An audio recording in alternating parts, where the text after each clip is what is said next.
আসসালামু আলাইকুম, কেমন আছেন সবাই? আশা করি ভালো আছেন।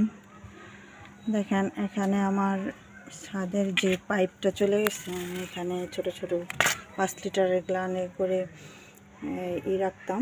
আর তাছাড়া আমার এদিকে পানির লাইন আছে, ছাদের পানি যে নামে সেখানে সে ব্যবস্থা করা আছে। এই জন্য আমি এখানে তেমন কিছু রাখতে পারি না, তাই আমি একটা নতুন পদ্ধতি আবিষ্কার করেছি। এই যে এটা অনেকেই চেনেন, বিশেষ করে যারা ঘরের গৃহিণী বা ঘরের কাজ করেন তারা জানেন যে এটাতে ভাত ঠিকা দেওয়া হয়, পাতিলে ফ্যান জড়া দেওয়া হয় ভাতের। তো এটা দিয়ে আমি একটু সিস্টেম করব যাতে আমার পাইপেরও কোনো ক্ষতি না হয়, আমার জারও স্পেসটা ভালো হয়। তো চলেন আমি এখানে আগে এই গাছগুলো আগে সরিয়ে নেব, এগুলো সরিয়ে আগে জায়গাটা পরিষ্কার করে নেব।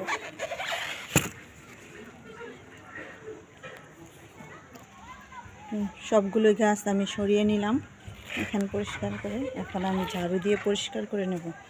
এখন সবগুলো গাছ আমি সরিয়ে নিয়েছি, ময়লাগুলো একটু জমে আছে, তো আমি এভাবে একটু আলগা করে নেব ছুরিটা দিয়ে।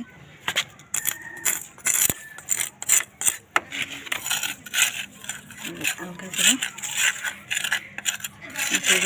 আলগা করে নেব।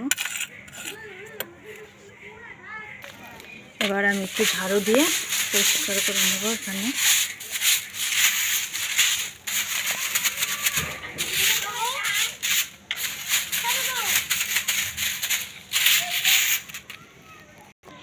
দেখেন কত সুন্দর লাগছে, ঝাড়ু দেওয়াতে পরিষ্কার হয়ে গেছে আর কতগুলো মাটি বের হয়ে গেছে।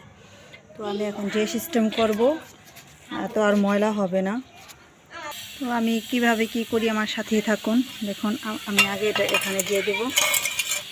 দেখেন এটা দিলে মোটামুটি অনেকটা উঁচা হয়, আর নিচে আমার ময়লা জমলেও আমি ঝাড়ু দিয়ে পরিষ্কার করতে পারবো।